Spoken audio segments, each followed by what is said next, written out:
A embaixada dos Estados Unidos em Jerusalém continuará fechada e o departamento diz que não tem condições de evacuar ou auxiliar diretamente cidadãos americanos que queiram deixar o país. Eliseu Caetano participa aqui do Jornal da Manhã, tem informações importantes para a gente a respeito desse cenário que envolve aí americanos que possam estar lá em Israel. Daqui a pouquinho a gente vai trazer todo o detalhamento de como é que está batendo lá nos Estados Unidos, como é que está afetando efetivamente o cenário nos Estados Unidos. José Maria Trindade está com a gente também para a gente seguir abordando esses reflexos do conflito, Zé. Tem essa questão dos brasileiros, que a gente já falou que alguns já saíram, outros preferiram ficar por lá. Os americanos também. É interessante isso, Zé, porque pessoas que moram nos Estados Unidos, volta e meia, me perguntam o seguinte: mas espera aí, se o Irã declarar uma guerra contra os Estados Unidos, algo que efetivamente não está no horizonte, até pela distância entre os países e mesmo pelo cenário bélico que cada um deles tem, fora o envolvimento já do Irã com Israel. Então, a questão que também preocupa os americanos, né, Zé Maria, a medida em que os Estados Unidos, como bem destacou o Fabrício Naitz agora há pouco, sob Donald Trump, não pretendem entrar em guerra nenhuma. Mas o problema é que está se prolongando, né, Zé? Pois é, recentemente eu fiz uma viagem oficial aos Estados Unidos, a convite do Departamento de Estado norte-americano, e eu pude visitar vários órgãos públicos, inclusive Pentágono, e pude ver a dificuldade para entrar nesses órgãos, né? É uma revista muito detalhada. Na portaria de cada órgão público norte-americano, mariners que revistam detalhadamente, fazem uma observação muito precisa de quem entra, né? E isso é o resultado de um país que está sempre em guerra ao mesmo tempo. Este é o custo de uma guerra. A segurança é cara e ela é deselegante até e incomoda muito, mas é um país que está em guerra. No caso do Irã, é uma guerra permanente porque o Irã lida com grupos terroristas como Hezbollah, como Hamas e outros grupos, né? E isso preocupa muito os Estados Unidos porque cada vez mais as armas estão ficando baratas, discretas e possíveis de serem transportadas. Daí o grande temor dos Estados Unidos de provocar ou reacender uma guerra desse tipo com o Irã, porque não se trata de uma guerra à distância, né? Uma guerra que invade o território norte-americano. Daí a grande preocupação dos Estados Unidos em não se colocar oficialmente em guerra contra o Irã, porque sabe exatamente do peso e do custo de uma guerra assim. Neste caso aí desse conflito Irã e Israel, a preocupação é toda de bastidores. É dizer, olha, nós te apoiamos, mas formalmente nós não vamos à guerra. A grande estratégia dos Estados Unidos neste momento é evitar que artefatos nucleares caiam nas mãos de terroristas. Me dizem pessoas que lidam exatamente com esse tipo de informação e de trabalho de inteligência de que mais cedo ou mais tarde isso vai acontecer. Vamos ao vivo para os Estados Unidos, porque a embaixada em Jerusalém continuará fechada. O departamento disse que não tem condições de evacuar ou de auxiliar diretamente cidadãos americanos que queiram deixar o país. Assunto para o Eliseu Caetano, que está de volta com todas as informações para a gente ao vivo direto da Flórida, né, Eliseu?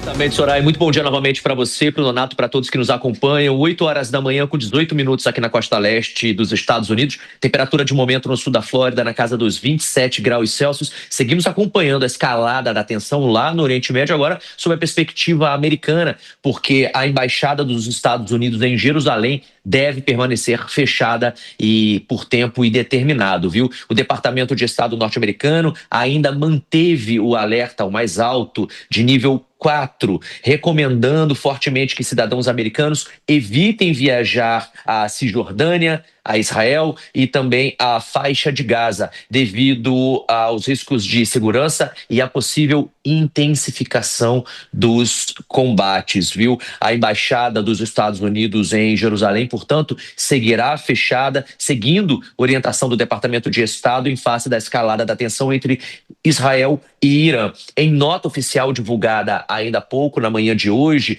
nas redes sociais do consulado americano, o governo afirmou que não possui condições de evacuar ou de prestar auxílio direto a cidadãos americanos que desejem deixar o país. Em paralelo, o governo está permitindo o deslocamento autorizado apenas para membros da família de funcionários governamentais e também de alguns servidores essenciais que não podem deixar o país por meios comerciais. No entanto, essa medida não se estende a uma possível evacuação organizada por parte da embaixada. Essa paralisação do funcionamento da Embaixada de Jerusalém acontece, Nonato e Soraya, exatamente nesse momento de grande tensão geopolítica, sobretudo por conta dessa nova frente de combate entre Israel e Irã, e que também preocupa muito a comunidade internacional. Essa situação lá no Oriente Médio permanece extremamente fluida e sujeita a escaladas imprevistas, de acordo com as falas das próprias autoridades envolvidas nessa situação. E por isso, essa questão também da restrição da mobilidade imposta aos cidadãos americanos que estão nestes territórios. E por isso ela vem acompanhada aí dessas recomendações rigorosas de se evitar deslocamentos em zonas de conflito, manter estoques de alimento, de água, de medicamento e, obviamente, o governo americano, assim como todos os outros governos dos países ocidentais que têm base lá em Israel, que também tem base no Irã, tem mantido canais abertos de comunicação consular, porque se faz necessário nesse momento. Soraya, Nonato. Obrigada, Eliseu, pelas suas informações. A gente já traz aqui também para as repercussões dessa informação que o Eliseu acaba de nos informar com o Fabrício Naides, que para a gente entender um pouco do impacto até diplomático e prático, né, quando os Estados Unidos diz que não tem condições para evacuação aí dos cidadãos americanos. Há uma questão de logística aqui muito clara, né, Soraya? Com os espaços aéreos fechados, fica muito mais difícil você retirar os seus cidadãos em segurança, como a gente viu, por exemplo, no início do conflito, em 7 de outubro, o governo brasileiro fazer de uma forma bastante ágil, inclusive naquela ocasião, retirando brasileiros de Israel, mas havia ali um espaço aéreo aberto, havia um espaço, de fato, para que isso pudesse ser feito, um espaço de manobra para que isso pudesse ser feito diretamente nas áreas atingidas. Depois foi feita a retirada dos brasileiros que estavam na faixa de Gaza. Essa operação já com mais dificuldade por uma questão, novamente, logística. Não há aeroporto na faixa de Gaza, essas pessoas precisavam sair ou pelo Egito ou por Israel, as passagens por Israel estavam fechadas, então tinha que ser pelo Egito, em uma operação muito mais complicada, havia ali uma espécie de triagem das pessoas que estavam tentando deixar o território, e a gente vê uma situação agora parecida tanto em Israel quanto no Irã. O governo iraniano, inclusive, o governo da Ucrânia, inclusive, emitiu um alerta agora há pouco para que os seus cidadãos que estejam tanto em Israel quanto no Irã deixem os países imediatamente, que vão para outro lugar.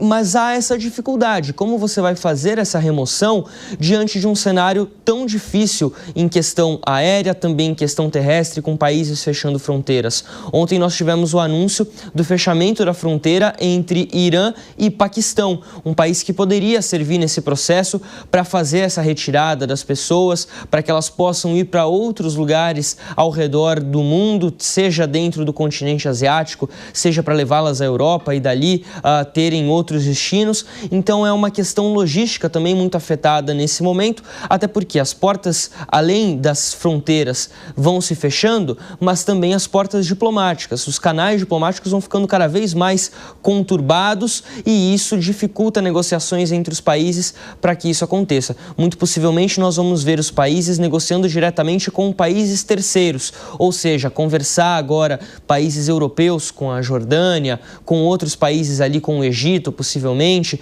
para tentar fazer essa movimentação dos seus cidadãos e a retirada deles ali de uma região de conflito que pode ficar cada vez pior. A gente pensa o seguinte: toda vez que há um alerta, principalmente dos Estados Unidos, para que os seus cidadãos deixem uma determinada área, é porque muito possivelmente a inteligência americana já apitou ali no ouvido da Casa Branca e disse o seguinte: é muito perigoso estar aí. Se eles sabem que é muito perigoso, há um motivo para isso. Certamente. Obrigada, Fabrício, pelas suas informações. Daqui a pouco você volta.